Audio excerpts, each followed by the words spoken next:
গায়ে বর্ম আর হাতে মারণাস্ত্র নিয়ে তৈরি হচ্ছে সামরিক বাহিনী, চলছে যুদ্ধের মহড়াও। আরও একবার রণাঙ্গনে নামার প্রস্তুতি নিচ্ছে ভারত পাকিস্তান। রেডক্লিফ লাইনে থেকে থেকে ভেসে আসছে গোলাগুলির আওয়াজ। ডিপ্লোম্যাটিক চ্যানেলে এই যুদ্ধে সমর্থন আদায়ের কাজও সমান তালে চালিয়ে যাচ্ছে ভারত। কাশ্মীরের পেহেলগামে পর্যটক হত্যার জবাব কড়ায় গন্ডায় চুকিয়ে দিতে প্রতিজ্ঞাবদ্ধ মোদী সরকার।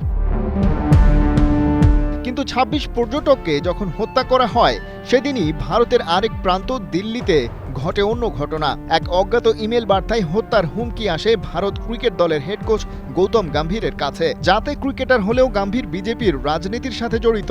দলটার হয়ে ভোটের মাঠে লড়ে হয়েছিলেন এমপিও। তার দল কট্টর হিন্দুত্ববাদী পৃষ্ঠপোষক বলেই পরিচিত। আর কাশ্মীরের ঘটনাকে হিন্দু নিধন বলেই তুলে ধরছে ভারতীয় মিডিয়া। বাস আর যায় কোথায়? গম্ভীরের কাছে আসা এই উড়ো মেল কোনো এক মুসলিম জঙ্গি গোষ্ঠীর কাজ বলে রব ওঠে। হয়তো আইএস এর মতো কোনো সংগঠনই তাকে এই হুমকি দিয়েছে, শোনা যায় এমন কানাঘুষা। কিন্তু কদিনের মধ্যেই মোড় ঘুরে যায় নাটকের। গুজরাট থেকে আটক হন ২১ বছর বয়সী ইঞ্জিনিয়ারিং এর ছাত্র জিগ্নেশিন পারমার।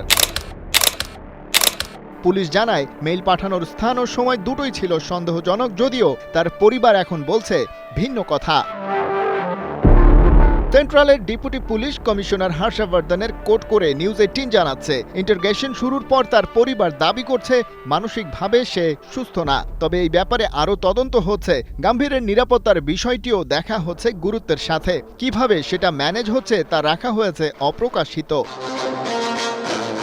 গম্ভীরের পক্ষ থেকে একটা অফিসিয়াল অভিযোগও করা হয়েছে, যেখানে বলা হয় হুমকি দিয়ে তাকে এবার ইমেল করা হয়েছে মোট ২টি। এই কাজ যে করেছে তার বিরুদ্ধে এফআইআর গ্রহণের অনুরোধের পাশাপাশি পরিবারের নিরাপত্তা নিশ্চিতেরও আবেদন জানানো হয়। তবে কারা এই হুমকি দিয়েছে, কারা তাকে হত্যা করতে চায়, এ ব্যাপারে কারো ওপর কোনো সন্দেহ প্রকাশ করেননি গম্ভীর।